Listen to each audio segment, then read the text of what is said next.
بسم اللہ الرحمن الرحیم۔ شروع اللہ کا نام لے کر جو بڑا مہربان نہایت رحم والا ہے۔ یہ ایک سورہ ہے جس کو ہم نے نازل کیا اور اس کے احکام کو فرض کر دیا اور اس میں صاف صاف آیتیں نازل کی تاکہ تم یاد رکھو۔ بدکاری کرنے والی عورت اور بدکاری کرنے والا مرد جب ان کی بدکاری ثابت ہو جائے تو دونوں میں سے ہر ایک کو 100 درے مارو، اور اگر تم اللہ اور روز آخر پر ایمان رکھتے ہو تو اللہ کے قانون کو نافذ کرنے میں تمہیں ان پر ہرگز ترس نہ آئے، اور چاہیے کہ ان کی سزا کے وقت مسلمانوں کی ایک جماعت بھی موجود ہو۔ بدکار مرد تو بدکار یا مشرک عورت کے سوا کسی سے نکاح نہیں کرتا، اور بدکار عورت کو بھی بدکار یا مشرک مرد کے سوا اور کوئی نکاح میں نہیں لاتا، اور یہ یعنی بدکار عورت سے نکاح کرنا مومنوں پر حرام ہے۔ اور جو لوگ پرہیزگار عورتوں کو بدکاری کا عیب لگائیں اور اس پر 4 گواہ نہ لائیں تو ان کو 80 درے مارو، اور کبھی ان کی شہادت قبول نہ کرو، اور یہی بد کردار ہیں۔ ہاں، جو اس کے بعد توبہ کر لیں اور اپنی حالت سنوار لیں تو اللہ بھی بخشنے والا ہے، مہربان ہے۔ اور جو لوگ اپنی بیویوں پر بدکاری کی تہمت لگائیں اور خود ان کے سوا اور گواہ نہ ہوں تو ہر ایک کی شہادت یہ ہے کہ پہلے تو 4 بار اللہ کی قسم کھائے کہ بے شک وہ سچا ہے، اور 5ویں بار یہ کہے کہ اگر وہ جھوٹا ہو تو اس پر اللہ کی لعنت۔ اور عورت سے سزا کو یہ بات ٹال سکتی ہے کہ وہ پہلے 4 بار اللہ کی قسم کھائے کہ بے شک یہ جھوٹا ہے، اور 5ویں دفعہ یوں کہے کہ اگر یہ سچا ہو تو مجھ پر اللہ کا غضب نازل ہو۔ اور اگر تم پر اللہ کا فضل اور اس کی مہربانی نہ ہوتی تو بہت سی خرابیاں پیدا ہو جاتی۔ اور یہ کہ اللہ توبہ قبول کرنے والا ہے، حکیم ہے۔ جن لوگوں نے یہ بہتان باندھا ہے وہ تمہیں میں سے ایک جماعت ہے، اس کو اپنے حق میں برا نہ سمجھنا، بلکہ وہ تمہارے لیے اچھا ہے۔ ان میں سے جس شخص نے گناہ کا جتنا حصہ لیا اس کے لیے اتنا وبال ہے، اور جس نے ان میں سے اس بہتان کا بڑا بوجھ اٹھایا ہے اس کو بڑا عذاب ہوگا۔ جب تم نے وہ بات سنی تھی تو مومن مردوں اور عورتوں نے کیوں اپنے دلوں میں نیک گمان نہ کیا، اور کیوں نہ کہہ دیا کہ یہ کھلم کھلا بہتان ہے؟ یہ بہتان لگانے والے اپنی بات کی تصدیق کے لیے 4 گواہ کیوں نہ لائے؟ تو جب یہ گواہ نہیں لا سکے تو اللہ کے نزدیک یہی جھوٹے ہیں۔ اور اگر دنیا اور آخرت میں تم پر اللہ کا فضل اور اس کی رحمت نہ ہوتی تو جس شغل میں تم منہمک تھے اس کی وجہ سے تم پر بڑا سخت عذاب نازل ہوتا، جب تم اپنی زبانوں سے اس کا ایک دوسرے سے ذکر کرتے تھے اور اپنے منہ سے ایسی بات کہتے تھے جس کا تم کو کچھ بھی علم نہ تھا، اور تم اسے ایک ہلکی بات سمجھتے تھے، حالانکہ اللہ کے نزدیک وہ بڑی بھاری بات تھی۔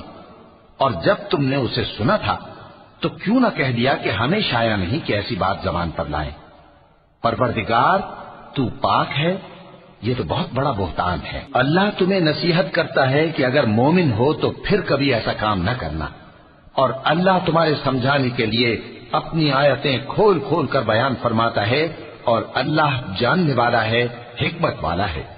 جو لوگ اس بات کو پسند کرتے ہیں کہ مومنوں میں بے حیائی یعنی تہمت بدکاری کی خبر پھیلے، ان کو دنیا اور آخرت میں دکھ دینے والا عذاب ہوگا، اور اللہ جانتا ہے اور تم نہیں جانتے۔ اور اگر تم پر اللہ کا فضل اور اس کی رحمت نہ ہوتی تو کیا کچھ نہ ہوتا، مگر وہ کریم ہے، اور یہ کہ اللہ نہایت مہربان ہے، رحیم ہے۔ مومنوں، شیطان کے قدموں پر نہ چلنا، اور جو شخص شیطان کے قدموں پر چلے گا تو شیطان تو بے حیائی کی باتیں اور برے کام ہی بتائے گا۔ اور اگر تم پر اللہ کا فضل اور اس کی مہربانی نہ ہوتی تو ایک شخص بھی تم میں پاک نہ ہو سکتا، مگر اللہ جس کو چاہتا ہے پاک کر دیتا ہے، اور اللہ سننے والا ہے، جاننے والا ہے۔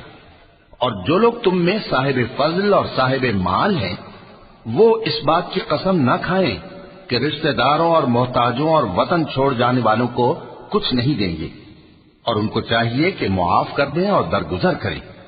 کیا تم پسند نہیں کرتے کہ اللہ تم کو بخش دے؟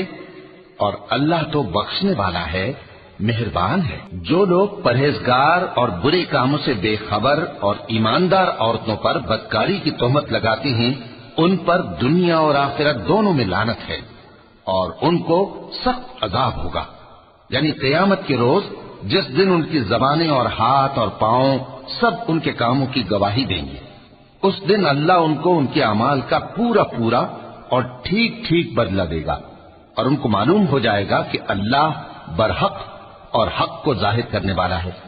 ناپاک عورتیں ناپاک مردوں کے لیے ہیں، اور ناپاک مرد ناپاک عورتوں کے لیے، اور پاک عورتیں پاک مردوں کے لیے ہیں، اور پاک مرد پاک عورتوں کے لیے۔ یہ پاک لوگ ان جھوٹوں کی باتوں سے بری ہیں، اور ان کے لیے بخشش اور نیک روزی ہے۔ مومنوں، اپنے گھروں کے سوا دوسرے لوگوں کے گھروں میں گھر والوں سے اجازت لیے اور ان کو سلام کیے بغیر داخل نہ ہوا کرو، یہ تمہارے حق میں بہتر ہے، اور ہم یہ نصیحت اس لیے کرتی ہیں کہ شاید تم یاد رکھو۔ پھر اگر تم گھر میں کسی کو موجود نہ پاؤ تو جب تک تم کو اجازت نہ دی جائے اس میں مت داخل ہو، اور اگر یہ کہا جائے کہ اس وقت لوٹ جاؤ تو لوٹ جایا کرو، یہ تمہارے لیے بڑی پاکیزگی کی بات ہے، اور جو کام تم کرتے ہو اللہ سب جانتا ہے۔ ہاں، اگر تم کسی ایسے مکان میں جاؤ جس میں کوئی نہ بستا ہو اور اس میں تمہارا اسباب رکھا ہو تو تم پر کچھ گناہ نہیں، اور جو کچھ تم ظاہر کرتے ہو اور جو پوشیدہ کرتے ہو اللہ کو سب معلوم ہے۔ مومن مردوں سے کہہ دو کہ اپنی نظریں نیچی رکھا کریں اور اپنی شرمگاہوں کی حفاظت کیا کریں، یہ ان کے لیے بڑی پاکیزگی کی بات ہے، اور جو کام یہ کرتے ہیں اللہ ان سے خبردار ہے۔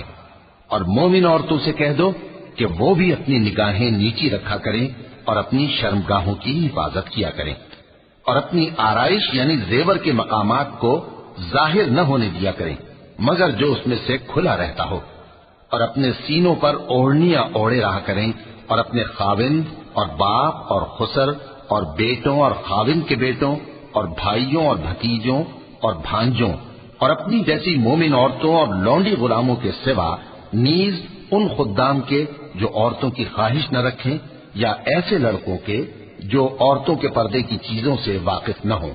غرض ان لوگوں کے سوا کسی پر اپنی زینت اور سنگھار کے مقامات کو ظاہر نہ ہونے دیں، اور اپنے پاؤں ایسے طور سے زمین پر نہ مارے کہ جھنکار کانوں میں پہنچے اور ان کا پوشیدہ زیور معلوم ہو جائے۔ اور مومنوں، سب اللہ کے آگے توبہ کرو تاکہ فلاح پاؤ، اور اپنی قوم کی بیوہ عورتوں کے نکاح کر دیا کرو، اور اپنے غلاموں اور لونڈیوں کے بھی جو نیک ہوں نکاح کر دیا کرو۔ اگر وہ مفلس ہوں گے تو اللہ ان کو اپنے فضل سے غنی کر دے گا، اور اللہ بہت وسعت والا ہے، سب کچھ جاننے والا ہے۔ اور جن کو بیاہ کا مقدور نہ ہو وہ پاک دامنی کو اختیار کیے رہیں یہاں تک کہ اللہ ان کو اپنے فضل سے غنی کر دے۔ اور جو غلام تم سے مکاتبت یعنی مال دے کر پروانہ آزادی کی تحریر چاہیں، اگر تم ان میں صلاحیت اور نیکی پاؤ تو ان سے مکاتبت کر لو، اور اللہ نے جو مال تم کو بخشا ہے اس میں سے ان کو بھی دو۔ اور اپنی باندیوں کو اگر وہ پاک دامن رہنا چاہیں تو دنیاوی زندگی کے فوائد حاصل کرنے کے لیے بدکاری پر مجبور نہ کرنا، اور جو ان کو مجبور کرے گا تو ان بیچاریوں کے مجبور کیے جانے کے بعد اللہ بخشنے والا ہے، مہربان ہے۔ اور ہم نے تمہاری طرف روشن آیتیں نازل کی ہیں، اور جو لوگ تم سے پہلے گزر چکے ہیں ان کی خبریں اور پرہیزگاروں کے لیے نصیحت۔ اللہ آسمانوں اور زمین کا نور ہے، اس کے نور کی مثال ایسی ہے کہ گویا ایک تاپ ہے جس میں ایک چراغ ہے، اور چراغ ایک قندیل میں ہے، اور قندیل ایسی صاف شفاف ہے کہ گویا موتی کا سا چمکتا ہوا تارا ہے۔ اس میں ایک مبارک درخت کا تیل جلایا جاتا ہے یعنی زیتون کا، کہ نہ مشرق کی طرف ہے نہ مغرب کی طرف۔ ایسا معلوم ہوتا ہے کہ اس کا تیل خواہ آگ اسے نہ بھی چھوئے جلنے کو تیار ہے، بڑی روشنی پر روشنی ہو رہی ہے۔ اللہ اپنے نور سے جس کو چاہتا ہے سیدھی راہ دکھاتا ہے، اور اللہ جو مثالیں بیان فرماتا ہے تو لوگوں کے سمجھانے کے لیے، اور اللہ ہر چیز سے واقف ہے۔ وہ قندیل ان گھروں میں ہے جن کے بارے میں اللہ نے ارشاد فرمایا ہے کہ بلند کیے جائیں اور وہاں اللہ کے نام کا ذکر کیا جائے، اور ان میں صبح و شام اس کی تسبیح کرتے ہیں۔ ایسے لوگ جن کو اللہ کے ذکر اور نماز پڑھنے اور زکات دینے سے نہ سوداگری غافل کرتی ہے نہ خرید و فروخت، وہ اس دن سے جب دل خوف اور گھبراہٹ کے سبب الٹ جائیں گے اور آنکھیں اوپر چڑھ جائیں گی ڈرتے ہیں۔ تاکہ اللہ ان کو ان کے اعمال کا بہت اچھا بدلہ دے اور اپنے فضل سے زیادہ بھی عطا فرمائے. اور اللہ جس کو چاہتا ہے بے حساب رزق دیتا ہے. اور جن لوگوں نے کفر کیا ان کے اعمال کی مثال ایسی ہے جیسے میدان میں ریت کہ پیاسا اسے پانی سمجھے، یہاں تک کہ جب اس کے پاس آئے تو اسے کچھ بھی نہ پائے اور اللہ ہی کو اپنے پاس دیکھے تو وہ اسے اس کا حساب پورا پورا چکا دے، اور اللہ جلد حساب کرنے والا ہے. یا ان کے اعمال کی مثال ایسی ہے جیسے گہرے سمندر میں اندھیرے جس پر لہر چڑھی چلی آتی ہو اور اس کے اوپر اور لہر آ رہی ہو اور اس کے اوپر بادل ہو، غرض اندھیرے ہی اندھیرے ہوں، ایک پر ایک چھایا ہوا، جب اپنا ہاتھ نکالے تو کچھ نہ دیکھ سکے. اور جس کو اللہ روشنی نہ دے اس کو کہیں بھی روشنی نہیں مل سکتی. کیا تم نے نہیں دیکھا کہ جو لوگ آسمانوں اور زمین میں ہیں اللہ کی تسبیح کرتے رہتے ہیں اور پر پھیلائے ہوئے پرندے بھی، اور سب اپنی نماز اور تسبیح کے طریقے سے واقف ہیں، اور جو کچھ وہ کرتے ہیں سب اللہ کو معلوم ہے. اور آسمان اور زمین کی بادشاہی اللہ ہی کے لیے ہے اور اللہ ہی کی طرف لوٹ کر جانا ہے. کیا تم نے نہیں دیکھا کہ اللہ ہی بادلوں کو چلاتا ہے، پھر ان کو آپس میں ملا دیتا ہے، پھر ان کو تہ بتہ کر دیتا ہے، پھر تم دیکھتے ہو کہ بادل سے مے نکل کر برس رہا ہے، اور آسمان میں جو اولوں کے پہاڑ ہیں ان سے اولے نازل کرتا ہے تو جس پر چاہتا ہے اس کو برسا دیتا ہے اور جس سے چاہتا ہے ہٹا رکھتا ہے. اور بادل میں جو بجلی ہوتی ہے اس کی چمک آنکھوں کو خیرہ کر کے بینائی کو اچ کے لیے جاتی ہے. اللہ ہی رات اور دن کو بدلتا رہتا ہے. اہل بصارت کے لیے اس میں بڑی عبرت ہے. اور اللہ ہی نے ہر چلنے پھرنے والے جاندار کو پانی سے پیدا کیا تو ان میں سے بعض ایسے ہیں کہ پیٹ کے بل چلتے ہیں اور بعض ایسے ہیں جو 2 پاؤں پر چلتے ہیں اور بعض ایسے ہیں جو 4 پاؤں پر چلتے ہیں. اللہ جو چاہتا ہے پیدا کرتا ہے، بے شک اللہ ہر چیز پر قادر ہے. ہم ہی نے روشن آیتیں نازل کی ہیں اور اللہ جس کو چاہتا ہے سیدھے راستے کی طرف ہدایت کرتا ہے. اور بعض لوگ کہتے ہیں کہ ہم اللہ پر اور رسول پر ایمان لائے اور ان کا حکم مان لیا، پھر اس کے بعد ان میں سے ایک فریق پھر جاتا ہے اور یہ لوگ صاحب ایمان ہی نہیں ہیں. اور جب ان کو اللہ اور اس کے رسول کی طرف بلایا جاتا ہے تاکہ پیغمبر ان کا قضیہ چکا دیں تو ان میں سے ایک فریق منہ پھیر لیتا ہے، اور اگر ان کو حق ملتا ہو تو اس کی طرف قبول کر کے چلے آتے ہیں. کیا ان کے دلوں میں بیماری ہے یا یہ شک میں ہے یا ان کو یہ خوف ہے کہ اللہ اور اس کا رسول ان پر ظلم کریں گے؟ نہیں، بلکہ یہ خود ہی ظالم ہے. مومنوں کی تو یہ بات ہے کہ جب اللہ اور اس کے رسول کی طرف بلائے جائیں تاکہ وہ ان میں فیصلہ کریں تو کہیں کہ ہم نے حکم سن لیا اور مان لیا، اور یہی لوگ فلاح پانے والے ہیں. اور جو شخص اللہ اور اس کے رسول کی فرما برداری کرے گا اور اس سے ڈرے گا اور اس کا تقوی اختیار کرے گا تو ایسے ہی لوگ مراد کو پہنچنے والے ہیں. اور یہ اللہ کی سخت سخت قسمیں کھاتے ہیں کہ اگر تم ان کو حکم دو تو سب گھروں سے نکل کھڑے ہوں. کہہ دو کہ قسمیں مت کھاؤ، پسندیدہ فرما برداری درکار ہے، بے شک اللہ تمہارے سب اعمال سے خبردار ہے. کہہ دو کہ اللہ کی فرما برداری کرو اور رسول کے حکم پر چلو. اگر منہ موڑو گے تو رسول پر اس چیز کا ادا کرنا ہے جو ان کے ذمے ہے اور تم پر اس چیز کا ادا کرنا ہے جو تمہارے ذمے ہے.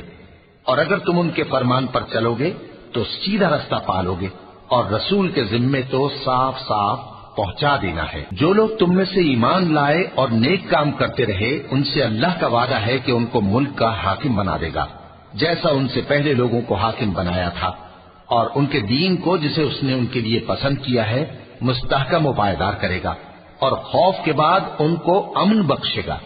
وہ میری عبادت کریں گے اور میرے ساتھ کسی چیز کو شریک نہ بنائیں گے، اور جو اس کے بعد کفر کرے تو ایسے ہی لوگ بد کردار ہیں. اور نماز پڑھتے رہو اور زکات دیتے رہو اور پیغمبر کے فرمان پر چلتے رہو تاکہ تم پر رحمت کی جائے. اور ایسا خیال نہ کرنا کہ کافر لوگ ہم کو زمین میں مغلوب کر دیں گے، ان کا ٹھکانہ دوزخ ہے اور وہ بہت برا ٹھکانہ ہے. مومنوں، تمہارے باندی غلام اور جو بچے تم میں سے بلوغ کو نہیں پہنچے 3 دفعہ یعنی 3 اوقات میں تم سے اجازت لیا کریں. ایک تو نماز فجر سے پہلے، اور دوسرے گرمی کی دوپہر کو جب تم کپڑے اتار دیتے ہو، اور تیسرے عشاء کی نماز کے بعد. یہ 3 وقت تمہارے پردے کے ہیں.